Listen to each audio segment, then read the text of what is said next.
Welcome, viewers.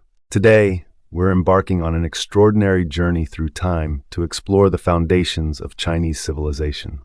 We'll delve into the fascinating world of China's earliest dynasties, the legendary Xia, the bronze-working Shang, and the influential Zhou.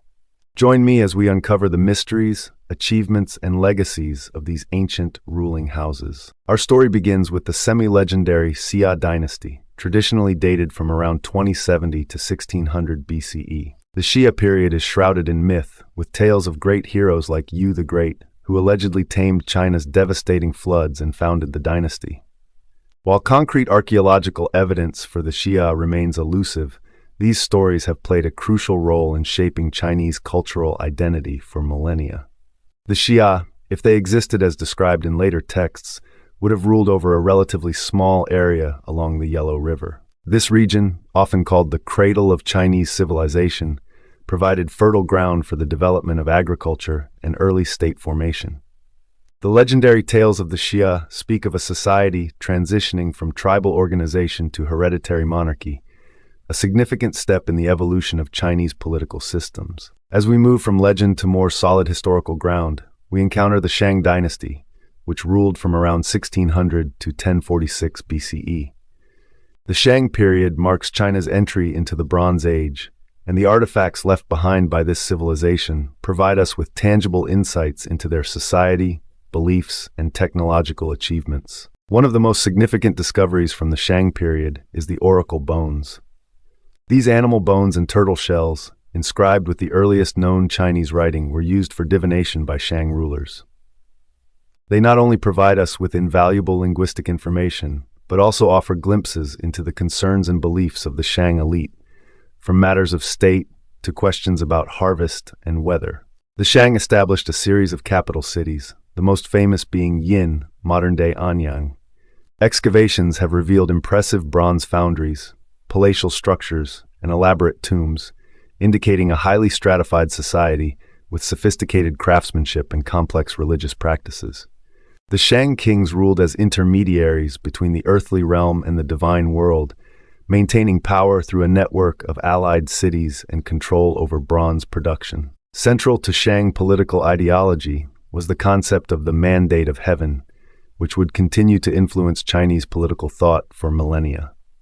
This belief held that the ruler's right to govern was bestowed by divine authority, but could be withdrawn if the king failed to rule justly and maintain cosmic harmony. The Shang dynasty's rule came to an end in 1046 BCE when it was overthrown by the Zhou, a western state that had long served as a frontier vassal to the Shang.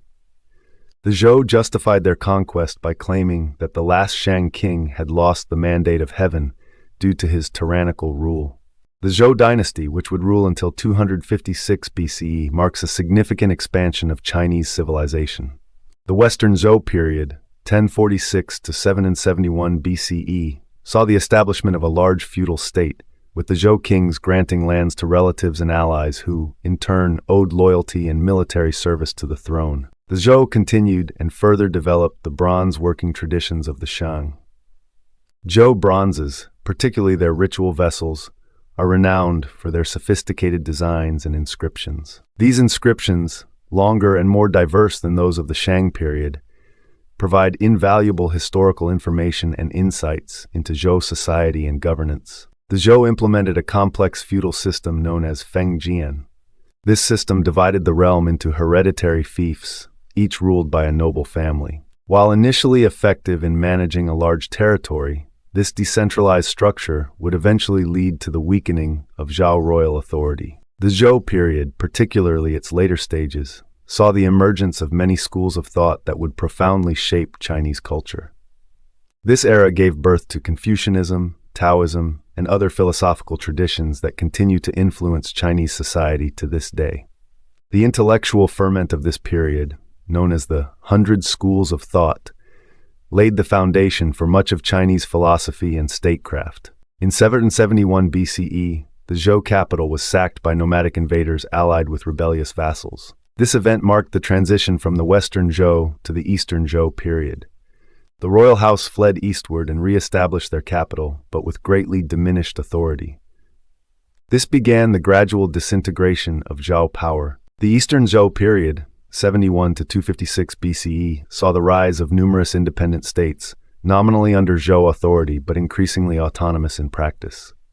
This era, divided into the Spring and Autumn period and the Warring States period, was characterized by intense interstate competition, technological innovation, and philosophical development. Despite political fragmentation, the Eastern Zhou was a time of significant cultural and technological progress.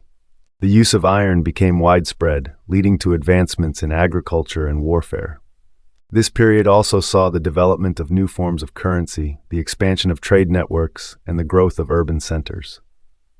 As we conclude our journey through China's earliest dynasties, we can see how each period laid crucial foundations for Chinese civilization. The legendary Xia provided a mythical origin and early models of governance.